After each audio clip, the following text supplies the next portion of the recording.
नमस्कार, आप देख रहे हैं बिग डिबेट और मैं हूं आपके साथ अनन्या चतुर्वेदी। और चलते हैं खबरों की ओर, यानी कि बात करते हैं आज के मुद्दे की।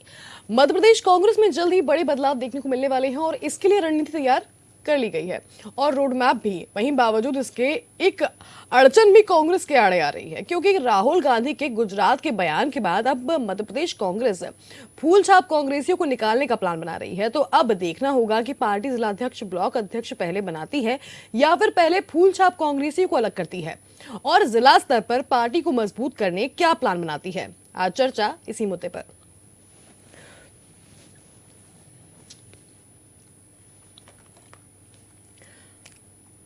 तो फूल छाप कांग्रेसी को हटाने को लेकर लगातार अब ये मामला तूल पकड़ता जा रहा है। बता दें आपको कि ऐसे कई सारे नेता हैं जो इनके परिवार में लोग कांग्रेस में भी हैं और साथ ही भाजपा में भी। इसमें से कुछ लोग भाजपा के सदस्य हैं तो कुछ कांग्रेस के, और इन्हीं को फूल छाप कहा गया है।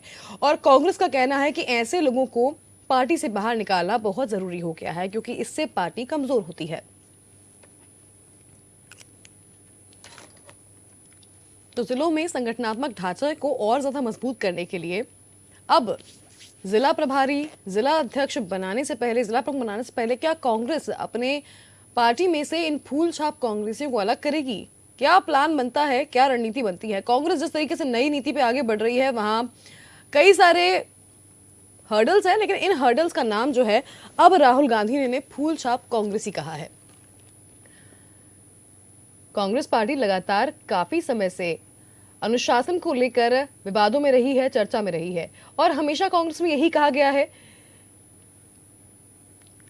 कि कांग्रेस में अनुशासन है, कांग्रेस में अनुशासन के साथ काम किया जाता है। लेकिन कहीं ना कहीं अंतरकलह की खबरें जो हैं वो भी सामने आती रहती हैं। अब इन्हीं सब विवादों को हटाने के लिए, पार्टी को और मजबूत करने के लिए और अंदर से मजबूत करने के लिए इन फूल छाप कांग्रेसियों को बाहर का रास्ता दिखाने की बात राहुल गांधी कर रहे हैं। लेकिन मध्य प्रदेश कांग्रेस में इसका कितना असर होगा, क्या जरूरी है ये और कितना जरूरी है ये, और आखिर इसके बाद क्या बदलाव होगा, ये भी देखने वाली बात होगी। चलिए, हमारे साथ वरिष्ठ पत्रकार राजेश जौहरी जुड़ चुके हैं। चलिए, तो आज कांग्रेस को अगर हम देखें तो राजेश जौहरी जी, जिस तरह से कांग्रेस में लगातार अंतरकलह की खबरें आती हैं, कांग्रेस में खबरें आती हैं कि जिस तरीके से अलग अलग गुट बने हुए हैं, लेकिन इन सबसे छुटकारा पाने का क्या ये तरीका सही है कि ये इनमें से फूलछाप कांग्रेसी भी हैं और इन्हें अगर अलग कर दिया तो कांग्रेस कितना आगे बढ़ पाएगी फिर इसके बाद? बात सिर्फ कांग्रेसियों की नहीं, कांग्रेस के सामने इस समय बहुत सारे चैलेंज हैं। सबसे पहला चैलेंज तो है बूथ लेवल जो समितियां हैं इनकी, और जो लोग जो बिल्कुल स्थानीय नेता होते हैं उनको मजबूत करना। वो स्ट्रक्चर कहीं ना कहीं एक बार वो ऊपर के लेवल पर फिर भी आपको देख रही है लीडरशिप नीचे के लेवल पे कब्जा हो गई है। एक बात ये है। दूसरी बात ये है कि जो अनुभवी लीडर्स हैं, अनुभवी नेता है इनके, और जो यंग लोग हैं, इन दोनों से आपस में इसका गैप खत्म करना पड़ेगा। क्योंकि अनुभवी लोग अपने आप को अनुभवी मानते हैं और यंग लोगों को महत्व नहीं देते हैं, तो वो और यंग लोगों के पास नए विचार हैं और उनके विचार जो बात है वो करना पड़ेगा। तीसरी चीज ये है कि जो मॉडर्न वोटर बेस है, आप देखिए कांग्रेस का पुराना समय चला गया। आज डिजिटल से भी लोग हैं, यंग लोग हैं, जो हर चीज व्हाट्सएप, फेसबुक, इंस्टाग्राम और जमाने की नई नई चीजें, अब ChatGPT आ गया, नए नए चलते हैं वो लोग, तो उसको कैसे एड्रेस करना है वो देखना पड़ेगा। तो एक बहुत बड़ी बात है कि आइडियोलॉजी के बारे में भाजपा कांग्रेस को काफी हद तक प्रो मुस्लिम और एंटी हिंदू पार्टी एक करने में कामयाब हो गई है। वो सच्चाई है कि नहीं, वो डिफरेंट चीज है, पर उस पर भी जा रहे हैं। कांग्रेस को चाहिए कि उससे कैसे बाहर निकलना है। कांग्रेस को अपना स्ट्रॉन्ग काउंटर नैरेटिव बीजेपी का जो है उसको काउंटर नैरेटिव उसका बनाना पड़ेगा, तब जाके उसकी वो स्थिति बदलेगी। और एक बहुत बड़ी बात है फाइनेंशियल, जो वित्तीय परेशानी है कि पूरी कांग्रेस पूरे देश से झेल रही है, हर राज्य में झेल रही है, उससे कैसे बाहर आना पड़ेगा, कैसे अपना जो फंड रेजिंग के नए तरीके निकालने पड़ेंगे जो कि एथिकल भी हो, और कैसे जो उनके पास करंट रिसोर्सेज उनका सही इस्तेमाल हो। और एक बात और है अनन्या जी कि कांग्रेस को बहुत सारे जो कई चुनावों में लगातार नुकसान हुआ है, तो उस नुकसान से बाहर आने के लिए रिबिल्ड करनी पड़ेगी, रिकंस्ट्रक्ट करनी पड़ेगी इमेज, और एक ऐसा सिस्टम बनाना पड़ेगा। हालांकि पुरानी नेता मानेंगे कि नहीं मानेंगे, और अब अभी तक क्या हो रहा है सर, लॉयल्टी और लॉयल्टी इम्पोर्टेंट, यानी कि वो जो पार्टी हाईकमान है, पार्टी के जो जैसे जीतू पटवारी जी के प्रति लॉयल है कि नहीं, ये ज्यादा इम्पोर्टेंट है। अगर मेरिट और कॉम्पिटेंस को ज्यादा इम्पोर्टेंट कर देंगे तो शायद पार्टी फिर उसी तरीके से खड़ी हो जाए जैसे पहले। बिल्कुल, लेकिन राजेश जौहरी जी, एक सवाल ये क्या भी है इस बीच में कि क्या कांग्रेस, क्योंकि देखिए अभी कांग्रेस जो है पहले से बहुत बदल गई है। कांग्रेस के पुराने नेता अब यहाँ पर उस भूमिका में नहीं है जो पहले थे, और अब जिस तरीके से जीतू पटवारी आगे बढ़ रहे हैं कांग्रेस को लेकर मध्य प्रदेश में, लेकिन मध्य प्रदेश की राजनीति में जो डाउनफॉल कांग्रेस ने देखा है इतने समय में, क्या ये वापस इसका ग्राफ ऊपर जाएगा? ये बड़ा सवाल हो जाता है, क्योंकि जिस तरीके से लगातार कांग्रेस के साथ हमने देखा है पिछला कुछ समय, चुनाव में अगर हम बात कर लें, पार्टी की हम बात कर लें, पार्टी के अंदर की बात कर लें, चाहे नियुक्तियों की बात कर लें, पदों की बात कर लें, कहीं ना कहीं हर जगह जो है कांग्रेस गिरती हुई दिखाई दी है, उसका ग्राफ गिरता हुआ दिखाई दिया है। लेकिन अब जब जीतू पटवारी पूरी नई कांग्रेस लेकर आए हैं, पूरी चीजें बदल गई हैं, वरिष्ठ नेताओं के साथ साथ जूनियर्स जो हैं वो भी अब यहाँ पर लगातार आगे बढ़ रहे हैं, तो कांग्रेस का समय मध्य प्रदेश में बदलने के जो चांसेस हैं वो कितने बेहतर हैं? जी, किससे पूछा आपने अनया जी? जी, राजेश जौहरी जी आपसे पूछा मैंने। हाँ, देखिए ऐसा है कि जीतू पटवारी जी निश्चित ही यंग है, डायनामिक है, पर वो उस तरीके से डिलीवर नहीं कर पा रहे जो ग्राउंड पे जैसे डिलीवरी होनी चाहिए वैसी डिलीवरी नहीं हो पा रही है। तो इस कारण से कहीं ना कहीं, अच्छा फिर एक और बात है कि चूंकि एक अचानक एक हाई कमांड से एक यंग आदमी को बिठा दिया, तो जो पुराने लोग थे वो सही तरीके से अभी उनके साथ ट्यूनिंग नहीं हो पाई जीतू पटवारी जी की। और आज देखने में हमको कई बार आंदोलन में सब इकट्ठे दिखते हैं। उमंग सिंह, देखिए उमंग सिंगार भी यंग हैं, जीतू पटवारी भी यंग हैं, और इनसे बहुत सीनियर लोग जो हैं, जो वो इस समय किसी बड़े रोल में नहीं है। तो वो कहीं ना कहीं जीतू पटवारी जी को ये चाहिए होगा कि वो जितने भी पुराने लोग हैं, अपन छत्रप तो सही शब्द इसलिए नहीं है क्योंकि देखिए आज ये सब डेमोक्रेटिक गवर्नमेंट है, और कांग्रेस काफी हद तक डेमोक्रेसी को मानने वाली एक पार्टी है, तो वहां पर छत्रप शब्द सही नहीं रहेगा। पर कहीं ना कहीं जो रीजनल जो लोग हैं, जिनका अपना अपने अपने क्षेत्र में दबदबा है, वो लोग उस तरह से जीतू पटवारी जी के साथ, जिसे कहना चाहिए कदम से कदम मिलाकर, कंधे से कंधा मिलाकर चलने वाली स्थिति नहीं हो रही है।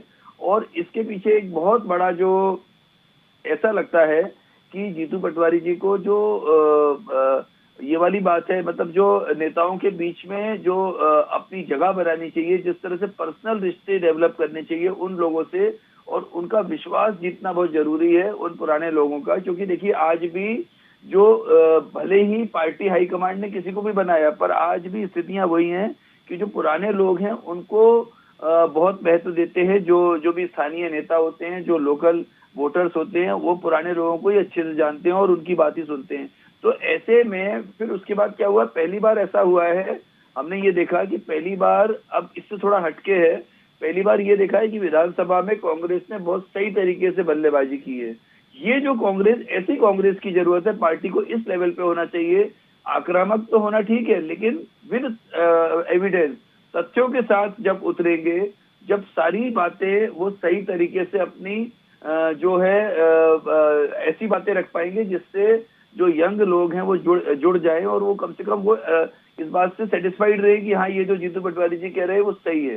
तो जब ये स्थिति बनेगी तब ठीक रहेगा। फिर उसके बाद एक और बात है, जो छोटी छोटी, जैसे अभी अपना कई जगहों पर छोटे छोटे जो एक कम्युनल डिस्टरबेंस हुए, उसमें पार्टी जो है, हालांकि भाजपा के भी कोई नेता बहुत ज्यादा मैदान में नहीं दिखे, पर कांग्रेस के नेता तो बिल्कुल ही मैदान में नहीं दिखे। जबकि ना देखिए, ये ऐसा नहीं है कि बीजेपी की सरकार है तो बीजेपी की जिम्मेदारी है पूरा सब चीजें रोकना। कांग्रेस, आज देखिए कांग्रेस और भाजपा के वोट प्रतिशत में बहुत ज्यादा डिफरेंस नहीं है, इसका मतलब दोनों के बराबर वोटर्स हैं प्रदेश में। तो एक वो भी एक बड़ा कारण रहा है। और ऐसा लगता है कि जीतू पटवारी जी, एक और बात थी कि बीजेपी को भी दिक्कत आ रही थी अपने जिलाध्यक्ष और मंडल अध्यक्षों की घोषणा करने में, लेकिन उतनी देर उन्होंने नहीं ली जितनी कांग्रेस ने ली है। ये चिंता की बात है, क्योंकि देखिए जब नीचे का नेता, जो छोटे छोटे नेता जब हम लोगों के साथ बैठते हैं तो वो कहते हैं हमारी पार्टी में कोई डिसीजन ही नहीं होता है, हर डिसीजन के लिए लंबा लंबा समय लगता है। तो जब एक्सटेंशन ऑफ टाइम होता है, जब ये प्रोलॉन्ग्ड डिसीजन मेकिंग का प्रोसेस होता है, तो वो कहीं ना कहीं जो नीचे का नेता है उसको हताशा होती है। अच्छा, एक बात है, अगर विरोध होना होगा तो हो जाए, अगर कोई नाराज होना हो तो हो जाए, लेकिन वो जब करोगे तब होगा। उससे अच्छा जितनी जल्दी करें, ताकि आपको फिर उसके बाद मनाने का भी मौका रहेगा, आपके पास बहुत सारी बातें रहेंगी। तो समय पर डिसीजन लेना चाहिए, क्योंकि अभी देखिए नगर निगम, नगर पालिका वगैरह जो है, ये चुनाव भी कुछ जगहों पर होने हैं, और मंडी समितियों के चुनाव होने हैं। तो वो चुनाव से पहले आपको ये तो करना ही पड़ेगा, क्योंकि अगर ये नहीं करेंगे, अगर आपने इस पर ध्यान नहीं दिया, तो वो समस्या आएगी, वो चुनावों पर बहुत गहरा असर पड़ेगा उस बात का। माना जाए आखिर आखिर इसका रीजन क्या माना जाए कि जिस तरीके से कांग्रेस में इतना डिले हो जाता है हर डिसीजन कि कार्यकर्ता भी हताश हो जाते हैं। आपने भी कहा कि मौका ही नहीं मिलता कार्यकर्ता को मनाने का, और इसी वजह से जो है अंतर्कलह शुरू हो जाती है। लेकिन कांग्रेस में आखिर रीजन क्या है? हाईकमान रीजन है, प्रदेश संगठन रीजन है, सीनियर लीडर रीजन है यहाँ का, या फिर प्रोसेस समझ में नहीं आता यहाँ पर? इतनी ऐसी बात पूछिए। आप एक चीज देखिए, भाजपा में भाजपा और कांग्रेस, भाजपा कम्युनिस्ट दोनों पार्टियों को जब आप देखेंगे, उनका सिस्टम क्या है, पार्टी संगठन जो है ना, वो जी तो जो है सो है ही। लेकिन जैसे कम्युनिस्ट गवर्नमेंट केरला की देखेंगे आप, एग्जाम्पल इंपॉर्टेंट है, तो वो उनके संगठन का जो नेता होगा वो तो होगा, लेकिन पोलित ब्यूरो का जो सदस्य होगा वो इतना इंपॉर्टेंट होगा, उसकी उसकी एक एक डिसीजन पूरे पार्टी के संगठन को मानना पड़ता है, अंततः सरकार को मानना पड़ता है।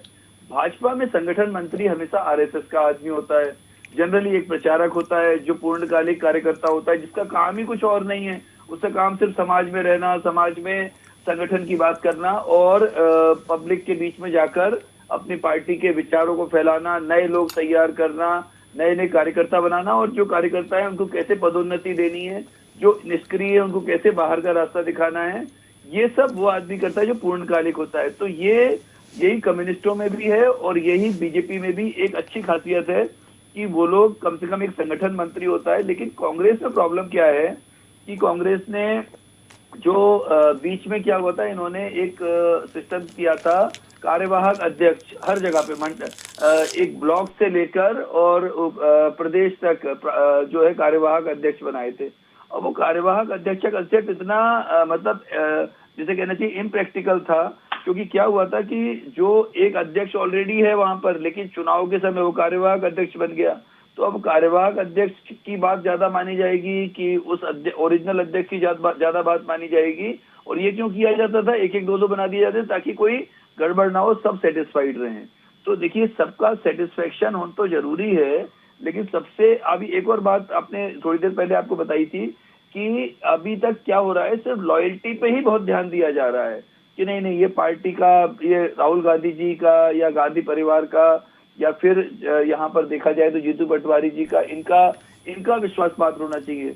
और उसमें प्रॉब्लम क्या आती है कि विश्वास पात्र तो हो जाता है कई बार, लेकिन जो चीज उससे जो उसके अंदर जो मेटल चाहिए वो मेटल नहीं मिल पाता है। तो मेटल बहुत इंपॉर्टेंट है राजनीति के लिए, पब्लिक के बीच में जाने का, और अपनी अपनी प्रोएक्टिव तरीके से राजनीति करने का। बिल्कुल।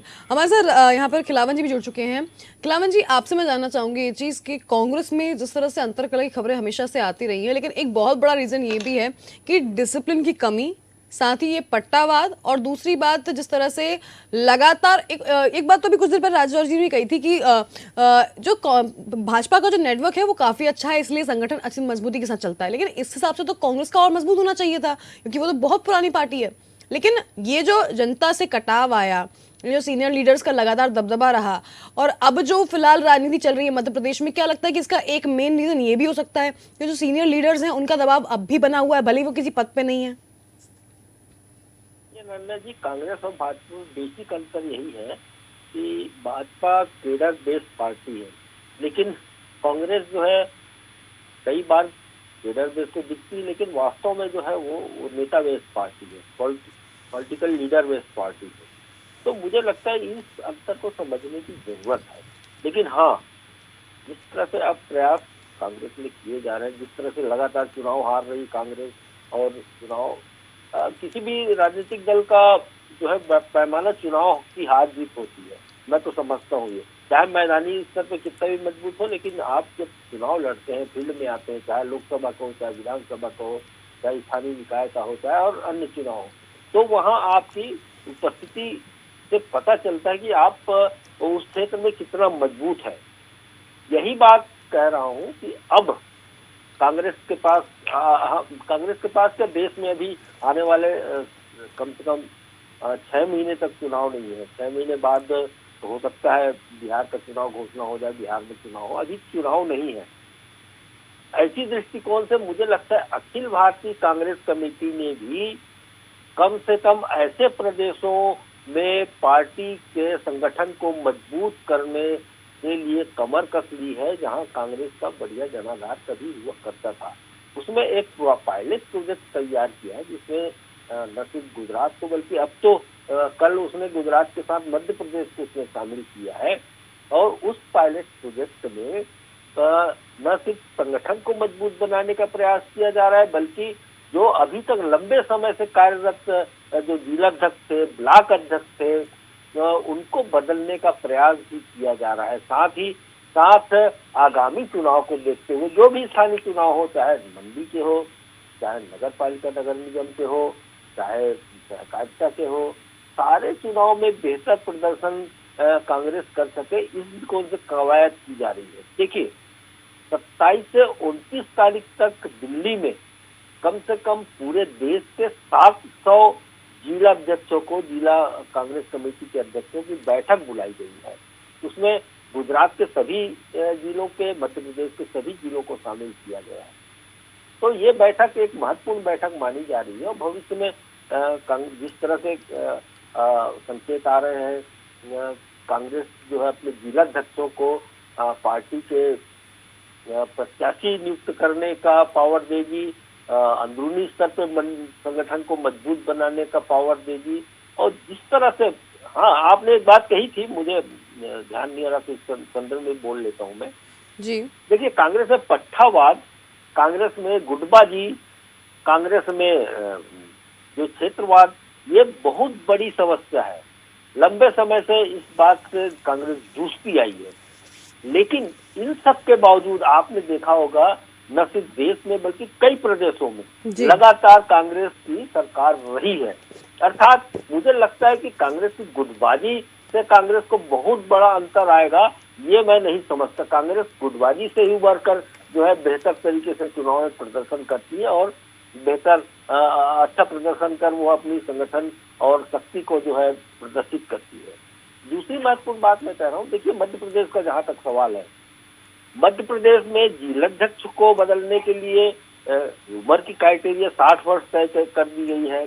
बल्कि ये हमारे पास तो ये भी खबर है कि जिलाध्यक्षों के 3-3, 4-4 नामों के पैनल बना के केंद्र को भेज दी गई है, पार्टी हाईकमान को भेज दी गई है। उसी तरह से ब्लॉक अध्यक्षों के चयन की प्रक्रिया को भी पूर्ण कर लिया गया है और प्रदेश स्तर पर भी ही इस पर निर्णय लिए जाने की संभावना है। साथ ही एक बात और बता दूं, मुझे लगता है कि जो सूची भेजी गई है या जो दिल्ली में पैनल भेजा गया है जिला बनाने के लिए, उसकी ताकत देखने के लिए, उसकी जिले में या क्षेत्र में क्या प्रभाव है, ये देखने के लिए हरीश चौधरी जी जो मध्य प्रदेश के संगठन प्रभारी हैं, वो जो है विंध्य प्रदेश का सबसे पहले दौरा करने वाले, विंध्य क्षेत्र का, जिसमें सिंगरौली, रीवा, सतना, सीधी, ये सब क्षेत्र शामिल है, जहां वो दौरा करेंगे। 2 दिन का उनका दौरा है। मुझे लगता है कि उससे वो ये देखने का प्रयास कर रहे हैं कि जो हम पैनल में नाम भेजे हैं उनमें से कौन जो है सर्वश्रेष्ठ है और कौन जो है ज्यादा ताकतवर है और कौन जो है संगठन कांग्रेस को बेहतर स्थिति में ला सकता है, ये देखने की बात हो सकती है। जी, मतलब एक डीप एनालिसिस की जरूरत तो है कांग्रेस को। मुझे लगता है कि राजौरी जी, मैं एक बात यहाँ पे जानना चाहूंगी कि इतनी सारी बैठकें, इतने सारे प्रभारी, इतनी सारी नई नई सब योजनाएं कांग्रेस ने सारा, मतलब कह सकते सारा तिगड़म बिड़ा लिया, लेकिन कांग्रेस के अंदर जो एक सबसे बड़ी चीज़ है वो ये है कि ये जो एक बहुत बारीक लाइन है डिसिप्लिन की, ये पूरी नहीं बन पा रही है। चलिए, संपर्क टूट चुका है राजौरी जी का। कलामा जी, मैं ये चीज़ आपसे जानना चाहूंगी कि एक बहुत बहुत बारीक लाइन है जो डिसिप्लिन की, इस डिसिप्लिन को लाने के लिए वो कौन से महत्वपूर्ण कदम है जो पार्टी को उठाना बेहद जरूरी हो गया है? देखिए अजय जी, मैं पहले भी कहा हूँ, कांग्रेस केडर बेस्ड पार्टी नहीं है। कांग्रेस जो है नेता बेस्ड पार्टी है। जी। जैसे नेहरू के बाद तो ये जो फूल छाप कांग्रेसी की बात कर रहे हैं राहुल गांधी, ये फूल छाप कांग्रेसी बड़ी वजह है, इनके निकल जाने के बाद पार्टी ठीक हो सकती है? देखिए, कोई भी पार्टी जो है किसी दूसरे पार्टी के नेता के शामिल होने से मुझे लगता है बहुत ज्यादा प्रभावित नहीं कर सकती, क्योंकि कांग्रेस में अनुशासनहीनता बहुत ज्यादा देखी जा रही है, गुटबाजी ज्यादा देखी जा रही है, लंबे समय से देखी जा रही है।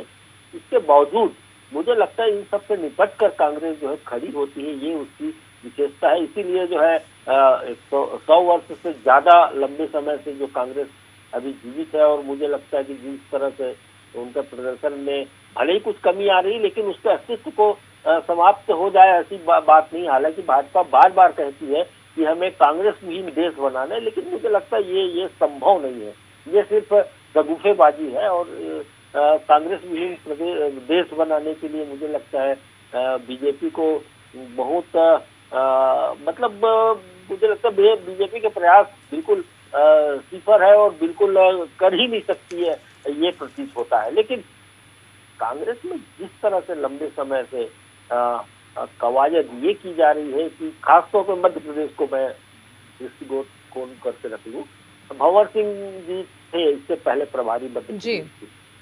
उस समय जो है जिलाध्यक्ष को बदलने की और प्रदेश कार्य समिति के गठन की कवायद शुरू हुई, लेकिन वो नहीं कर पाए। और उनके बदलने का महत्वपूर्ण कारण और हरीश चौधरी को लाने का महत्वपूर्ण कारण इसी को समझा जा रहा है जी। हालांकि इस बात से पार्टी हाईकमान बहुत नाराज दिखती थी कि हरीश भंवर सिंह जो है वो ये सब नहीं कर पा रहे हैं। हालांकि ट्यूनिंग बहुत अच्छी थी, न सिर्फ जीतू पटवारी से उसकी ट्यूनिंग बहुत अच्छी थी, बल्कि उमर सिंगार से भी बहुत ट्यूनिंग अच्छी थी, लेकिन बदल नहीं पाई। ये कि उसकी बहुत बड़ी कमजोरी थी, इसलिए हरीश चौधरी को लाया गया है। और हरीश चौधरी ने 3 माह में जो काम किया है, जो लगातार वो बैठके कर रहे हैं, और जिस तरह से नई पीढ़ी को सामने लाने की, ब्लॉक अध्यक्षों के चुनाव ब्लॉक अध्यक्ष बनाने के लिए 45 साल का क्राइटेरिया रखा गया है, जिला अध्यक्ष बनाने के लिए 60 साल का क्राइटेरिया रखा गया है। तो मुझे लगता है ये सब एक बड़े बदलाव के संकेत हैं। लंबे समय से जिन लोगों के भरोसे कांग्रेस चलती थी, अब वो वयोवृद्ध हो गए हैं, बुजुर्ग हो गए हैं। नई पीढ़ी के हाथ में कांग्रेस का, मध्य प्रदेश में कम से कम कांग्रेस की कमान है, न सिर्फ प्रदेश अध्यक्ष बल्कि नेता प्रतिपक्ष, नेता प्रतिपक्ष सबसे सब युवा है। और मुझे लगता है आने वाले मैं इसी चीज को लेकर राजेश जौहरी जी के पास जाना चाहूंगी। बहुत हाईकमान की अगर बात निकली है यहाँ पे, तो एक बहुत बातचीत से जौहरी जी की, क्या हाईकमान उतना इंटरेस्ट दिखाती नहीं है मध्य प्रदेश में? क्योंकि जब जब मध्य प्रदेश की बात आती है, हाईकमान बातें कई करती है, लेकिन उतने दौरे अगर हम देख लें हाईकमान के जो नेता हैं उनके हों, क्योंकि प्रभारी जरूर बहुत सारे आ चुके हैं, बात सही है कि प्रभारी आ गए हैं, काम चल रहा है, लेकिन जो वरिष्ठ नेता है राहुल गांधी और प्रियंका गांधी, वो ये बहुत कम देखने को मिलते हैं मध्य प्रदेश के फील्ड पे। इवन चुनाव के टाइम पे भी इनके दौरे बड़े कम हुए थे। और अगर हम भारत जोड़ो यात्रा की बात कर ले या फिर राहुल गांधी की यात्राओं की बात कर ले, तो ये रैलियां यात्राएं जो भी अभी चल रहा था इतने टाइम से, इसके बाद चुनाव के बाद बिल्कुल ठंडा पड़ जाता है। विधानसभा आई तो थोड़ा एक्टिव हुए, फिर वापस ठंडे पड़ गए। तो ये ठंडे बस्ते में जब जाने वाली चीज आती है तो कांग्रेस कहीं ना कहीं अपने आप में कमजोर दिखाई देती है। तो इसका रीजन क्या हाईकमान है कि हाईकमान अच्छे से लीड नहीं कर पा रहा है, या फिर जीतू पटवारी जो है खुद ही अभी फिलहाल चैलेंजेस जूझ रहे हैं, क्योंकि उनके खुद के ऊपर काफी सारे बड़े नेता हैं जो भले ही रिटायर हो चुके हैं, पार्टी में किसी पद पे नहीं है, लेकिन कहीं ना कहीं उनका दबदबा आज भी है। जैसे कि अभी खिलावन जी ने कहा कि नेता बेस्ड पार्टी है कांग्रेस, कैडर बेस्ड पार्टी नहीं है। जी, अपन इस बारे में पहले ही अपने डिस्कस कर लिया था कैडर बेस्ड का। अब दूसरी बात ये है कि जो आपने कहा कि हाई कमांड की बात, तो हाई कमांड का देखिए, हाई कमांड का सिस्टम वही वाला, अगर कैडर होता है ना तो हाई कमांड की जरूरत ही नहीं है, क्योंकि कैडर जो टॉप का आदमी सोचता है वही जो तहसील पे चार्ज बैठा है, जो संगठन के लिए बैठा है, संगठन लेकिन फूल छाप कांग्रेस को निकालने की बात तो कर रहे हैं ना राहुल गांधी, और उसी की बात से देखिए अब यहाँ मध्य प्रदेश में बात शुरू हो गई कि कांग्रेस में से फूल छाप कांग्रेस को निकाल दिया जाएगा। नहीं, देखिए एक बात है ना, कैसे निकालोगे आपको कैसे मालूम? देखिए, सिंधिया जी जब भाजपा में आए थे उससे 15-20 दिन पहले का उनका भाषण सुन लीजिए आप। 15-20 दिन पहले उन्होंने क्या बोला था, फिर ऐसे ही बहुत रामनिवास रावत उन्होंने क्या बोला था, और फिर अचानक क्या होता है। प्रॉब्लम कहाँ आ रही है कि वो उस चीज को, जो डिफेक्शन है, जो पार्टी से जो लोग, इतने सारे लोग भाजपा में निकल के चले गए हैं, तो जीतू पटवारी के लिए सबसे बड़ा चैलेंज तो ये है कि वो ट्रेंड कैसे रोका जाए। अभी जी। एक बड़े नेता इसलिए नहीं जा पाए भाजपा में क्योंकि भाजपा ने लिया नहीं, अदरवाइज नहीं तो वो भी निकल जाते। तो ऐसे में क्या होता है कि आज या तो एक जीतू पटवारी जी को एक और काम करना चाहिए, डायलॉग के द्वारा, मिलने, पर्सनल मीटिंग के द्वारा जो लोग चले गए हैं उनमें से 2-4 को भी अगर जीतू पटवारी जी वापस ले आए तो आप विश्वास मानेंगे कि एकदम से ये नए जाने वाले लोग नहीं जाएंगे। एक बात तो ये बहुत इंपॉर्टेंट है। जी। दूसरी बात जो आपने हाईकमांड की कही, तो ये बात सही है कि हाईकमांड जो है, मतलब आप सोचिए हाईकमांड का जो रवैया असम में, वो जो हेमंत बिस्वा शर्मा जो कहानी बताते हैं और वो पूरे रिकॉर्ड पे है, कई दूसरे लोगों ने भी इस बारे में बताया है कि उतनी उतनी जिसे कहना चाहिए, आज कांग्रेस की हाईकमांड को अभी भी लग रहा है कि वो देश की सबसे पुरानी पार्टी है और सबसे बड़ी पार्टी भी है, जबकि अब ऐसी स्थिति आज नहीं है। अब आपको मुझे लगता है कि बिल्कुल अब ग्राउंड पे ट्रेंड उतरना बदलने की पड़ेगा। अब बदलने का वक्त आ गया है। कांग्रेस के पास समझ जानी चाहिए कि अब ट्रेंड बदल चुका है, हर चीज बदल चुकी है, परिवर्तन का दौर है और पार्टी के अंदर भी बड़ा परिवर्तन जरूरी है। एक बात और थी अरण्या जी कि अब स्पेसिफिक इश्यूज जैसे मध्य प्रदेश है, तो मध्य प्रदेश में मालवा के लिए इशू कुछ और हो सकता है, निमाड़ के लिए कुछ और होगा, जी। बुंदेलखंड के लिए कुछ और होगा, बघेलखंड के लिए कुछ और होगा और महाकौशल के लिए कुछ और होगा। तो आपके स्पेसिफिक इश्यूज कौन तैयार करेगा? आपका पार्टी इंचार्ज अचानक आए और वो सिर्फ भोपाल आए, लोगों से मिले, चले गए, उससे नहीं होता है।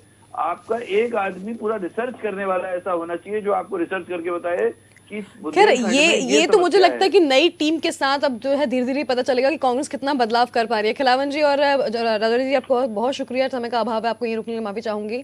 बहुत धन्यवाद आप दोनों का हमारे साथ जुड़ने के लिए। तो बिल्कुल जाहिर सी बात है कि कांग्रेस में अगर अब फूल छाप कांग्रेस को बाहर निकालने के बाद निकली है तो देखना ये होगा कि ये बात कितनी दूर तक लग जाती है, क्योंकि कांग्रेस में ये बहुत ज्यादा मुश्किल है कि पार्टी के नेताओं को ही बाहर निकाल दिया जाए, क्योंकि ऑलरेडी पार्टी में बहुत ऐसे नेता हैं जो जा चुके हैं।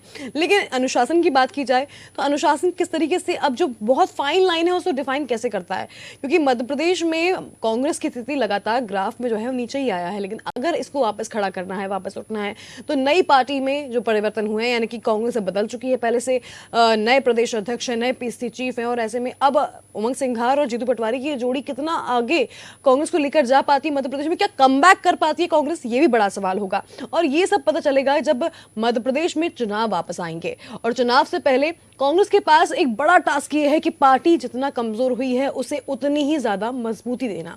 तो ये वक्त बताएगा कि कांग्रेस किस तरीके से काम कर रही है मध्य प्रदेश में और क्या अगले चुनाव तक कांग्रेस अपने आप को इतना मजबूत कर पाएगी।